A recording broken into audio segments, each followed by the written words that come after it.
하나님, 거룩하고 복된 주일에 주님 앞에 나와 예배하게 하시니 참으로 감사를 드립니다.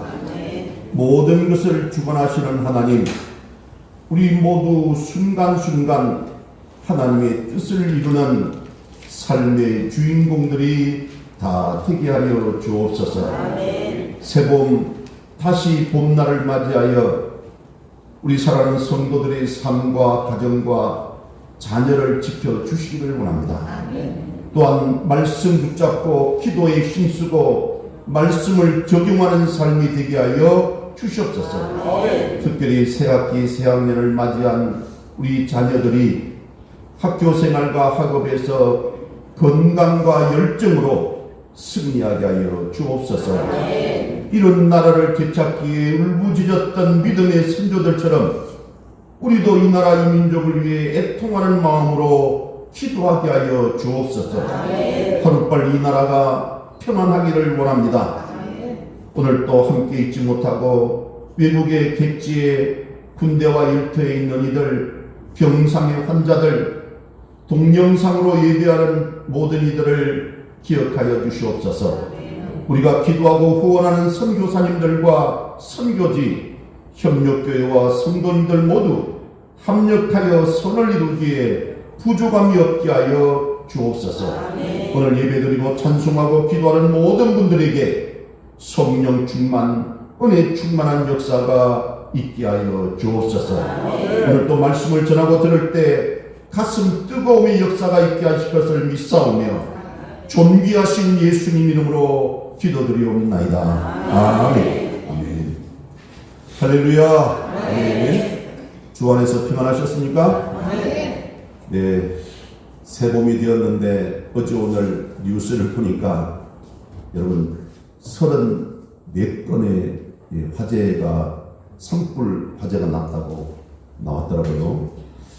생각보다 심각할 정도로 또 화재가 있어서 안타깝습니다만 생명도 귀한 생명도 또 이렇게 잃고 그런 일이 있어서 여러분 기도해 주시길 바랍니다. 아무튼 이 환절기 날씨 봄날을 맞이해서 화재도 조심해야 되지만 영육간에 강건하시고 여러분 소망하고 계획하는 모든 일들 위해 하나님의 은혜와 사랑과 평강이 늘 함께 하시기를 주님 이름으로 축원합니다. 아멘. 우리 인사 한번 하고 넘어갑니다. 오늘은 샬롬, 사랑합니다, 축복합니다 이렇게 할까요? 자, 시작. 샬롬, 사랑합니다, 축복합니다. 아멘. 네.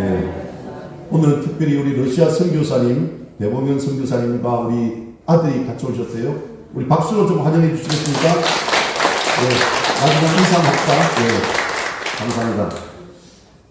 네, 저는 오늘 마태복음 5장 1절에서 12절 말씀을 중심으로 진정한 행복의 길이라는 제목으로 함께 말씀 연회를 나누기를 원합니다.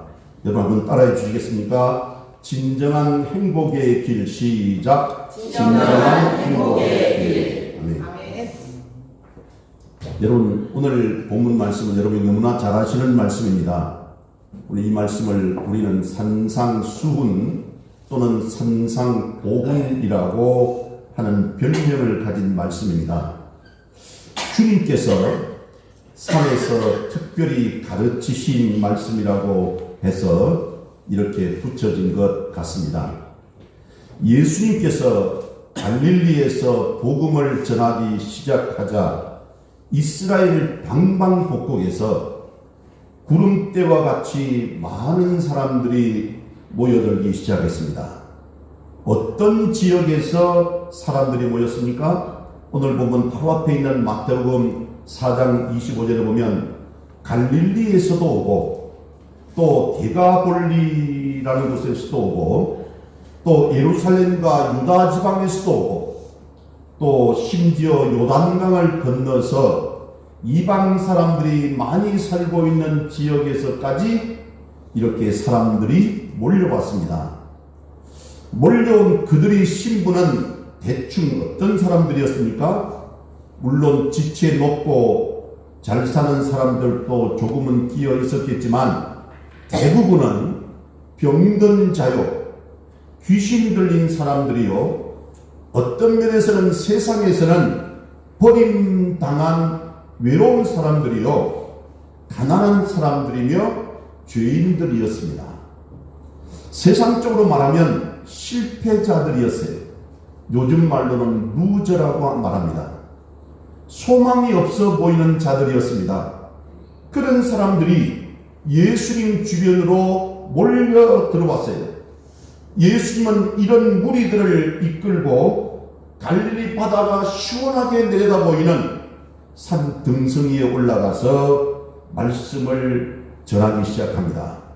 오늘 본문 여러분 너무나 중요한 말씀이지만 먼저 우리 마태복음 5장 3절에서 5절 말씀 한번 읽어보고 올까요? 자, 우리 같이 한번 읽어보고 오겠습니다. 예수님께서 대들하신 말씀이니까 3절에서 5절 시작. 심령이 가난한 자는 복이 있나니 천국이 그들의 것이며 애통하는 자는 복이 있나니 그들의 위로를 받을 것이며 온유한 자는 복이 있나니 그들이 받을 기업으로 받을 것이며. 아멘.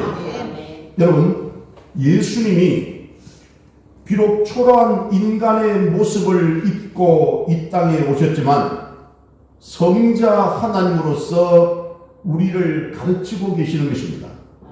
우리 예수님은 오늘 이 자리에도 함께 하시는 줄로 믿습니다.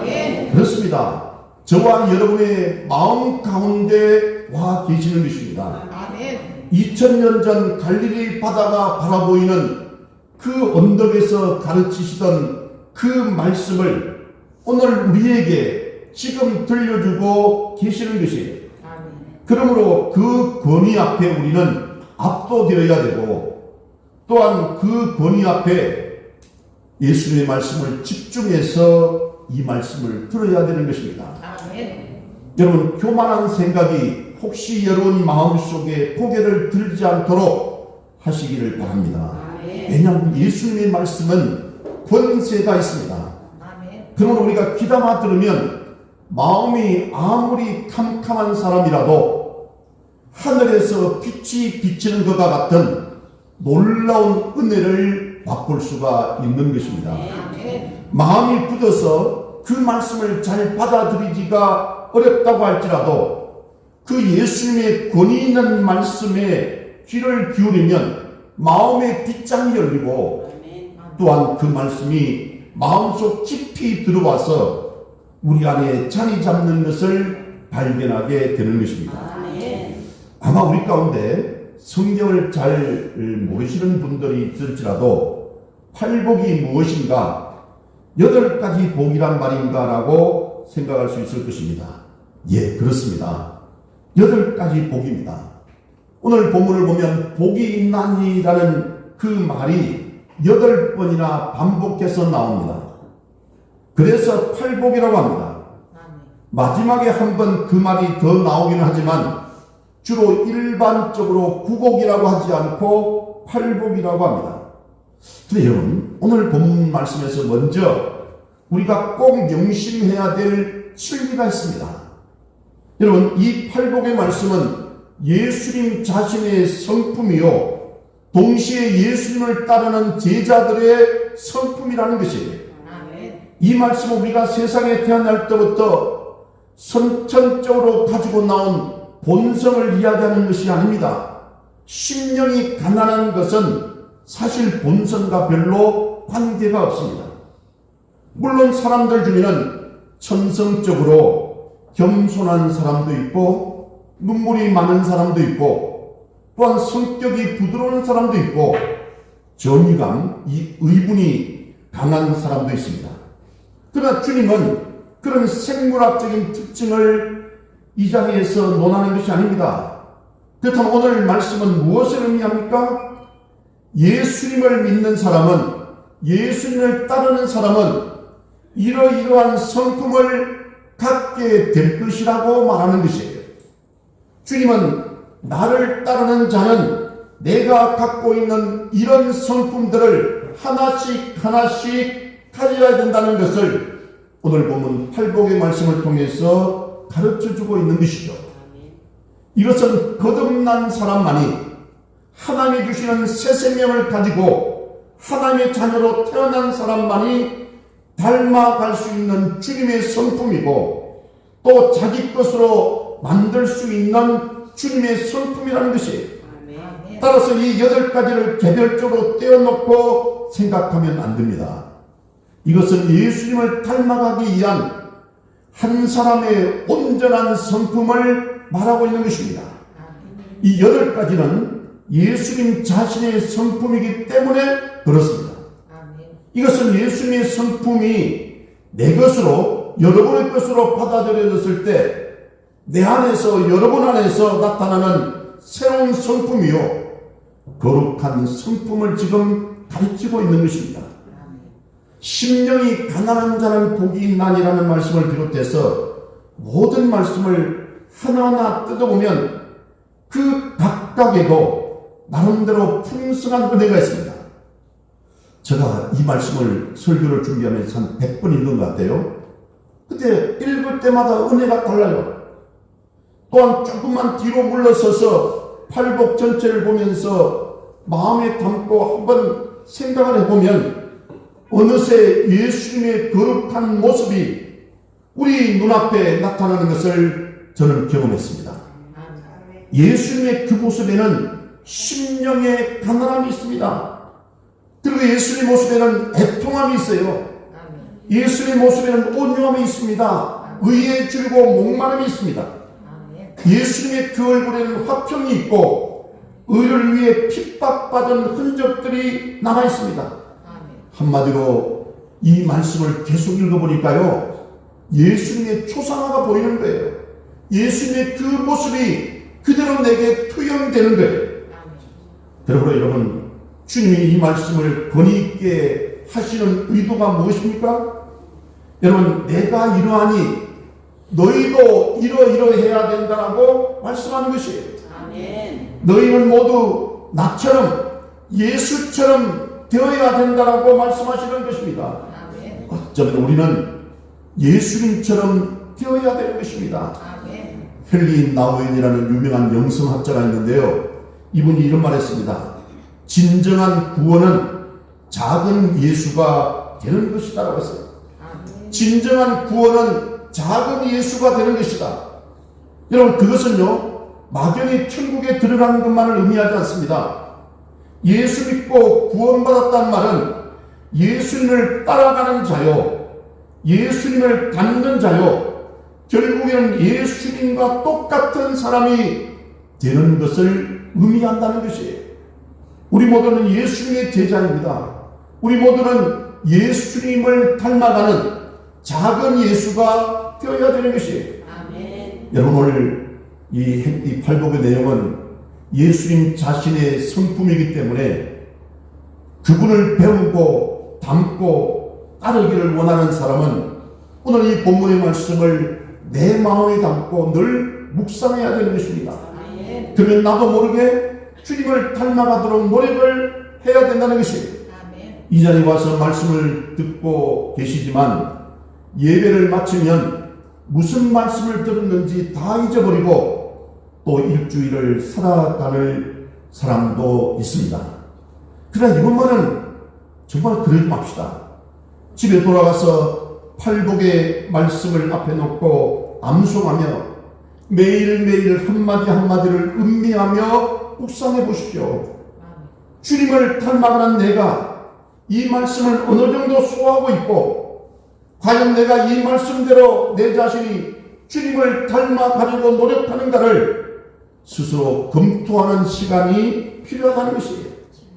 여러분, 우리가 어떤 사람을 존경한다면 그 사람과 가까워지면 가까워질수록, 그 사람과 깊은 관계를 유지하면 유지할수록 그분을 더욱 닮게 되는 거잖아요.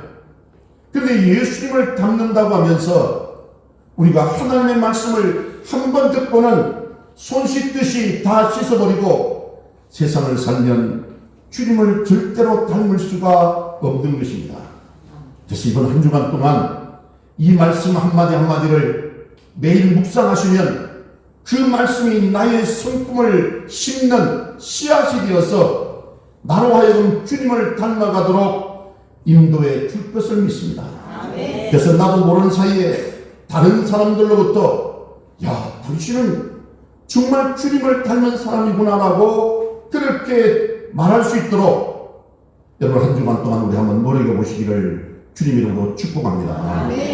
그리고 또 한 가지 생각할 것이 있습니다. 이 팔복은 예수님 자신의 행복을 우리에게 가르쳐주고 있는 것이 내가 이렇게 행복한데 너희도 행복해야 된다는 주님의 그 따뜻한 마음이 이 말씀 안에 들어있는 것입니다. 복이 있나니라는 이 말투는 감탄사입니다. 우리말 번역인 복이 있나니에도 감탄의 뉘앙스가 들어있긴 하지만 원래 이 원문 원어를 보면 완전히 감탄문입니다. 영어나 히브리어는 심령이 가난한 자들의 행복이요 또는 온유한 자의 행복이요 의를 위하여 박해를 받는 자의 행복이요 하는 말씀과 같습니다. 심령이 가난한 자가 얼마나 행복한지 아는가? 합편케 하는 생활을 하면 얼마나 행복해지는 것을 아는가? 그 행복은 말로 표현할 수 없는 것이다. 이런 감탄과 감격이 이 말씀 속에 들어있는 것입니다. 우리가 이것을 보아야 되는 것이에요. 제가 어제 제 가까운 친구하고 같이 점심을 잠깐 먹었는데 세 명 어제가 소개했죠. 한 명은 암이 발병을 해서 수술하고 세 번째 항암 치료했는데 얼굴이 너무나도 힘든 모습으로 나타났어요. 억지로 만나자고 해서 만났는데 안쓰럽게 짝이 없는 거죠. 또 한 친구는 말씀드렸잖아요. 혼자 사는 친구인데 10년 넘게. 근데 이 친구하고 이야기를 하면서 과연 행복이 무엇일까라는 이야기를 제가 한번 질문해 봤습니다. 근데 그 친구들 이야기가 제가 좀 놀랐어요. 혼자 사는 제 친구는 행복을 어디서 느끼냐 했더니만 언제 가장 느끼느냐 했더니만 주식 투자를 했을 때 수익률이 좀 올라가고 이럴 때 가장 행복하다는 거예요. 그러면 수익률이 떨어지면 굉장히 아프겠네 힘들겠네 그렇지만 사실 그렇다는 거예요. 그것은 행복이 아니다라고 이야기했어요. 그리고 우리 다른 친구에게 또 물었어요. 몸이 아픈 친구. 지금 건강했으면 정말 행복할 것 같다는 거예요. 공감이 되더라고요. 절 보고 김 목사 당신은 언제 가장 행복하느냐라고 물어서 순간적으로 생각이 막 정리가 안 되더라고요. 근데 제가 그냥 튀어나온 말은 이런 이야기 했어요. 내가 목회를 하면서 때로는 설교를 하고 기도를 했을 때 우리 성도님들이 감동받고 그분의 삶이 변화되는 모습을 볼 때 나는 그때 너무 행복하다라고 이야기했더니만 다 절복 부러워하는 거예요. 여러분 돈이 많다고 행복한 게 아니고 여러분 무조건 건강하다고만 행복하는 것이 아니에요. 우리 행복은 우리 마음속에 있는 것입니다. 오늘 본문 이 말씀은 주님이 우리에게 주시는 의도 속에는 내가 누리는 행복을 너희도 항상 체험하면서 살기를 바란다는 주님의 절절한 심정이 이 말씀 속에 들어가 있다는 것이에요. 너희도 나처럼 심령이 가난하면 행복한 자가 될 수 있느니라. 이런 주님의 말씀, 주님의 속삭임이 이 말씀 가운데 있더라는 것이에요. 너희도 의해지고 목마르면 나처럼 행복할 수 있다라고 하는 주님의 말씀이 말씀 속에 그 마음이 담겨 있다는 것을 우리가 알 수 있다는 것이에요. 여러분 예수님은 여러분이 잘 아시지만 이 세상에 살 때 너무나도 어렵고 고통스러운 생을 살았잖아요. 그만큼 가난한 분도 없었어요. 자기가 누울 집도 없다고 그랬잖아요. 여러분 그만큼 사람들에게 핍박을 받은 사람도 없었습니다. 그만큼 고통을 체험한 사람이 없었지만 그와 같은 수많은 고난 가운데서도 주님은 잃어버리지 아니하는 것이 있었어요. 그게 뭐냐? 심령의 행복이었어요. 심령의 행복. 우리가 이 행복을 소유할 수 있다면 우리가 이 세상에서 가장 복된 자가 될 것입니다. 만일 가난함에도 불구하고 행복하다고 하는 사람에게 있어 그러면 그 행복을 누가 빼앗아갈 수 있겠습니까? 눈물 흘리고 슬퍼하면서도 애통하면서도 행복하다고 말하는 사람이 있다면 그 행복을 누가 빼앗아 가겠느냐는 것이에요. 이 세상에는 큰 소리를 쳐야 이깁니다. 좀 독해야 이긴다고 말합니다. 온유하면 손해본다고 합니다. 근데 내가 온유하기 때문에 손해를 보면서도 행복하다고 하는 사람이 있다면 그 행복을 누가 빼앗아 가겠느냐는 것이 절대로 못 빼앗아 갑니다. 그러므로 예수님이 말씀하신 이 행복은 이 세상 그 무엇으로도 줄 수가 없고 이 세상의 그 무엇도 빼앗아갈 수가 없는 오직 하나님만이 누리는 행복인 것입니다. 아멘. 이 행복을 주님이 오늘 우리에게 가르쳐주고 계세요. 아멘. 이 세상에 태어난 사람 누구나 자기 행복을 추구할 권리를 가지고 있습니다. 아멘. 저와 여러분 우리 모두는 다 행복하기를 원합니다. 아멘. 그렇습니다. 우리는 다 행복하기를 원하잖아요. 아멘. 우리 모두는 행복을 추구할 권리가 있습니다. 하나님도 우리가 행복하기를 원하십니다. 우리 자녀들이 행복하기를 원하듯이 우리 좋으신 하나님 아버지께서 우리들이 행복하기를 당연히 원하시죠. 그런데 문제는 많은 사람들이 행복을 위해서 뜁니다. 아침부터 저녁까지 자신에게 행복을 가져다 줄 수 있는 것이라면 수단과 방법을 가리지 않고 매달립니다. 마치 인생의 목표가 성공과 행복에 있는 것처럼 사람들은 생활하고 있습니다. 이것 자체가 나쁜 것이 아닙니다. 그럼 문제는 어디 있습니까? 행복을 추구하는 방식이 잘못되었다는 것이, 행복을 추구하는 방법이 틀렸다는 것입니다. 행복을 찾아가는 길을 잘못 선택했다는 것이, 어느 분이 우리 안에서 행복을 찾는 것은 결코 쉬운 일이 아니다.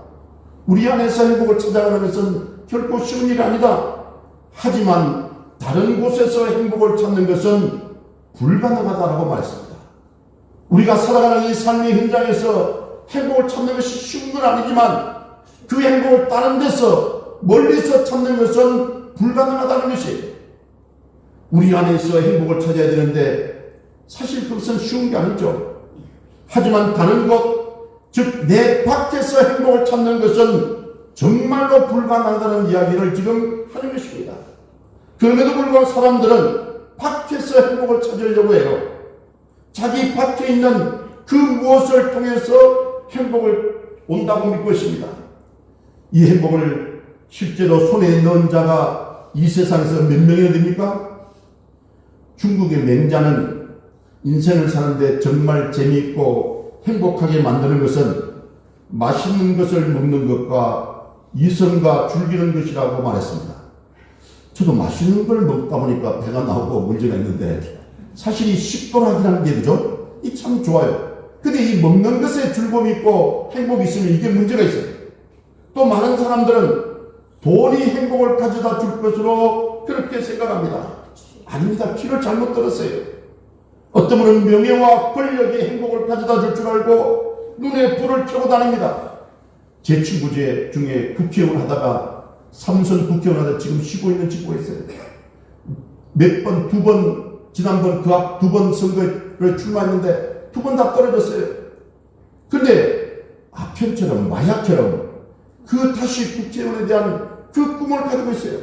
저는 그 친구를 볼 때마다 전혀 행복하지 않는 거예요. 여러분, 윤석열 대통령이 행복합니까? 저는 이재명 대표라는 분이, 그분이 행복할까요? 별로 행복해 보이지 않아요. 그런데 여러분, 명예와 권력이 행복을 줍니까? 저는 명예와 권력이 행복을 주었다고 하는 사람을 이 세상에 단 한 사람도 본 적이 없습니다. 만약에 이런 것들이 행복을 주는 것이라면 선진국에서 사는 팔자 좋은 사람들은 벌써 무릉도원, 이상향 같은 곳에서 삶을 부과하며 살고 있을지 모릅니다. 근데 보십시오. 선진국일수록 왜 자살하는 사람이 이렇게 많습니까? 왜 아스피린이나 진통제를 복용하는 사람이 그리 많습니까? 왜 밤이면 진정제나 수면제를 먹어야 자는 사람이 그토록 많습니까? 이유가 도대체 무엇입니까? 이는 자기가 원하는 것을 다 손에 넣어도 그것이 행복을 주지 못한다는 것을 말해주는 증거라고 저는 믿습니다. 잘 기억하십시오. 죄는 우리의 눈을 가립니다. 우리를 속이죠. 죄는 순간적인 행복을 주지만 그 행복은 일시적인 것입니다. 죄에 끌려가면 일시적으로는 굉장히 만족스럽고 행복해지는 것 같습니다. 아까 맹자가 말한 이성과 즐기는 것을 추구하든지 또는 물질의 소유나 돈을 추구하든지 세상의 그 어떤 것을 추구하든지 죄는 우리를 잠깐 동안은 행복하게 느끼게 할 줄 모릅니다. 그런데 사람들이 속아 넘어가는 거예요. 그 속임수에 빠지는 겁니다. 그러나 우리가 확실히 알고 있어야 되는 것이 있습니다. 모두가 그것은 거짓이라는 것이에요. 쾌락은 우리에게 행복을 주지 못합니다. 돈이나 재물도 행복을 주지 못합니다. 명예나 권력도 행복을 가져다 주지 못합니다. 이런 이유 때문에 예수님은 진정한 행복의 길이 어디 있는가를 오늘 우리에게 말씀하고 계세요. 예수님을 왕으로 내 마음에 모시고 그분의 성품을 닮아가기를 애쓰는 사람은 하나님이 누리시는, 예수님이 누리시는 그 행복을 분명히 맛볼 수 있다라고 지금 말씀하고 계시는 거예요. 여러분, 오늘 이 말씀을 이해할 수 있겠습니까? 예수님을 닮으면 닮을수록 행복의 순도는 더 높아지고 행복의 농도는 더 진해진다고 말씀하고 계세요. 여러분, 예수님이야말로 행복의 원천이 된다고 말씀하고 계세요. 그 행복의 원천이 되시는 예수님이 저와 여러분 우리 안에 거하십니다. 그 예수님이 내 안에 계신다니까요. 그 예수님이 지금 이 자리에 계시는 것입니다. 그 예수님이 우리에게 권세 있게 지금 말씀하고 계세요. 행복은 밖에 있는 것이 아니다.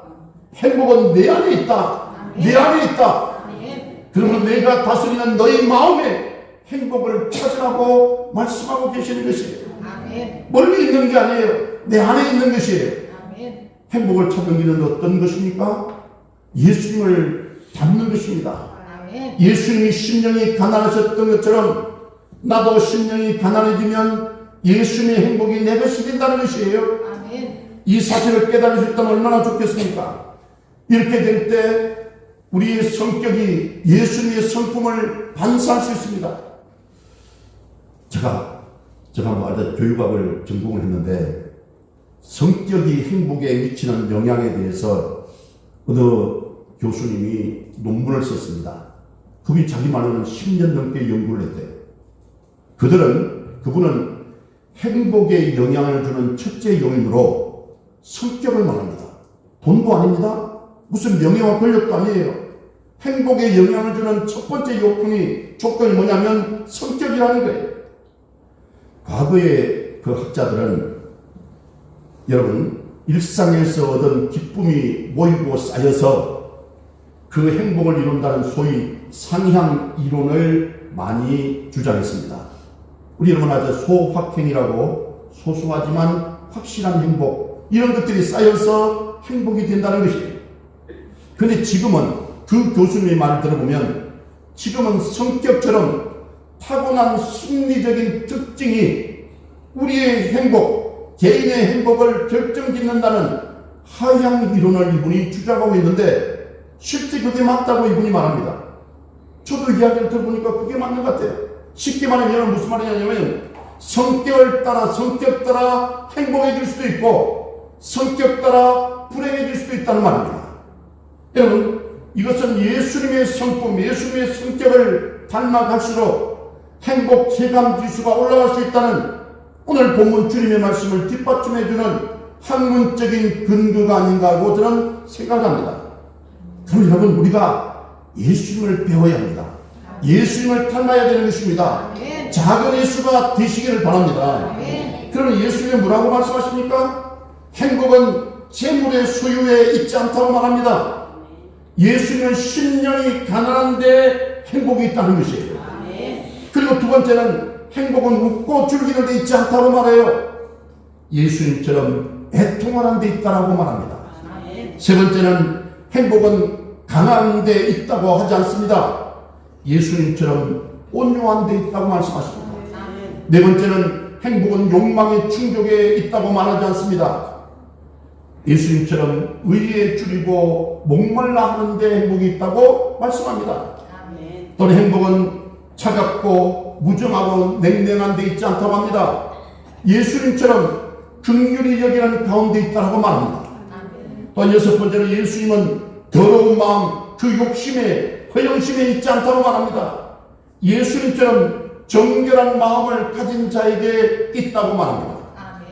그리고 7번째는 예수님은 다투고 갈등하고 싸우는 데 있지 않다고 말합니다. 여러분, 예수님처럼 화평케 하는데 평화가 있는 데서 행복이 있다는 것이에요. 아멘. 지금 우리나라가 행복합니까? 정말 시간이잖아요. 하루빨리 마무리가 돼야 돼요. 서로 싸우고 이게 하는 것이 이제는 지긋지긋합니다. 그다음에 경제도 엉망이 되었어요.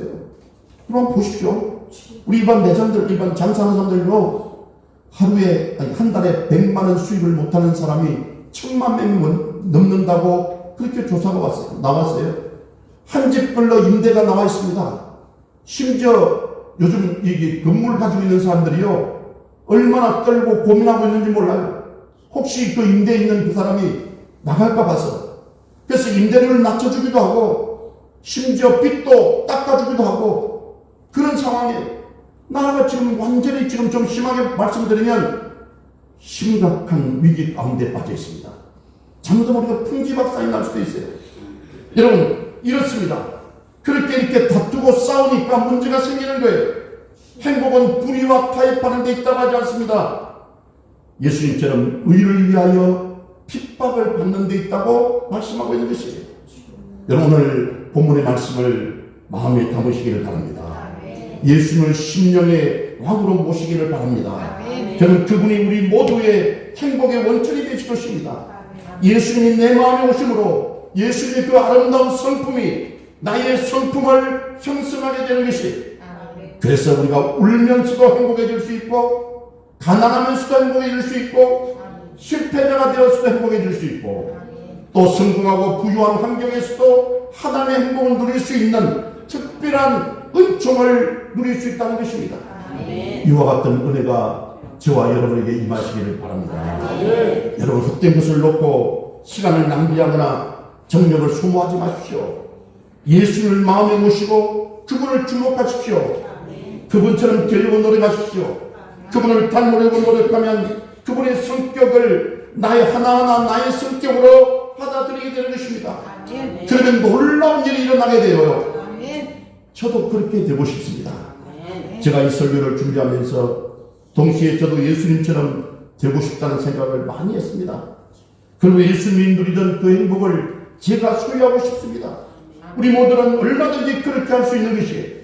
세상적인 조건을 보면 행복해 할 수 없는 사람들처럼 보이지만 세상이 모르는 행복이 우리에게 있을 수 있다는 것이에요. 저는 여러분 덕분에 옛날에 큰 차를 끌고 다니다가 요즘 작은 차를 끌고 다니면 얼마나 행복한지 몰라요. 옛날에 일주일에 2번씩 기름을 넣어서 20만 원 정도가 여러분이 주유비가 들어가는데 요즘은 제가 보름 만에 7만 원 넣으니까 가득 차요. 저 그런다고 다니지 않는 것도 아니에요. 그런데 제 친구, 아까 얘기했던 제 친구 또 욕을 좀 해야 되겠네. 이 친구가 1억 7천만 원짜리 무슨 좋은 차를 이번에 뽑겠대. 그래서 내가 헛되도가 정말 그 회원식, 그죠? 이 나이 먹고 뭐 그게 필요해요. 지금 제가 만났던 장로님은 모닝차를 끌고 왔는데 얼마나 제가 존경스럽던지. 그분이 그래, 주차도 잘 되고 고속도로 가면 50%밖에 안 받고 너무너무 좋다는 거예요. 그래서 나도 이번에 성도들에게 모닝으로 뽑아달라고 할 거예요. 아니, 그런 생각이 들더라니까요. 여러분, 좋은 차가 무슨 의미가 있습니까? 허영심이죠. 욕심이죠. 우리가 마음 피우면 행복할 수 있는데, 여러분, 그 폼 잡는 것 때문에 우리는 때로는 갈등하고 힘들어하고 고통스러워합니다. 여러분, 세상이 앗아가지 못하는 행복이 여기에 있다는 것이에요. 그 행복은 행복의 원천 되시는 예수님이 내 마음의 계심을 알고 그분을 배울 때 찾아오는 것입니다. 이런 은혜가 오늘 저와 여러분 우리 모두에게 있기를 소망합니다. 집에 가셔서 꼭 행복의 말씀을 날마다 한 번씩 묵상해 보십시오. 이번 주만이라도 그렇게 하도록 여러분 숙제를 드립니다. 정말 여러분 하루에 한 번씩만 좀 읽어보십시오. 그리고 예수님이 이렇게 하셨다면 나도 이렇게 해야 되겠다. 예수님의 성품이 이렇다면 나도 그렇게 한번 해보겠다는 그런 간절함을 가지고 기도하시기를 바랍니다. 그럼 이 8가지를 통해서 드러나는 예수님의 성품이 나 자신의 성품으로 자리 잡게 될 것입니다. 그럼 나도 모르게 행복해지는 것이에요. 악이 판치는 세상에서 내가 온유함으로 행복할 수 있다면 얼마나 좋습니까? 악착같이 가져야 되겠다고 돈의 노예가 되어서 있는 그 모든 사람들 중에서 내가 비록 가진 것은 별로 없어도 전혀 부러울 것 없는 만족이 내 안에 있다면 이 세상에 저만큼 행복한 사람이 어디에 있겠습니까? 나보다 앞서 달려가는 사람이 때를 이루고 있는 것을 보면서 비록 나는 뒤처질 것 같은 느낌이 들지 몰라도 의에 줄이고 목마른 그 심정 때문에 내 마음에 신비스러운 행복이 자리를 잡는다면 세상에 이것만큼 좋은 것이 어디 있습니까? 오늘 우리 모두에게 이 행복이 자리 잡기를 소망합니다. 아멘. 그래서 진정한 행복의 길은 주님 안에서 그리고 내 안에서 찾아가고 누리고 열매를 맺어서 주님께서 주시는 참된 행복의 길, 그 주님께서 주시는 놀라운 그 은혜가 우리 사랑하는 성도님들 여러분 모두에게 임하게 되시기를 주님 이름으로 축원합니다. 기도하십니다. 좋으신 아버지 하나님 참으로 감사합니다. 때로는 세상의 욕심과 허영심과 또는 소유와 명예와 권력을 탐하면서 살았습니다. 너무나도 부족하고 연약한 저희들 용서하여 주시옵소서. 오늘 주신 말씀처럼 진정한 행복은 예수님 안에서 내 안에서 찾을 수 있다는 것을 다시 한번 깨닫게 하시고 이 팔복의 말씀을 중심으로 다시 한번 우리 인생이 어떻게 하면 심령의 행복을 가져올 수 있을 것인지를 깨닫고 실행하는 우리 성도님들 다 되게 하여 주옵소서. 예수 주님 이름으로 기도드리옵나이다. 아멘.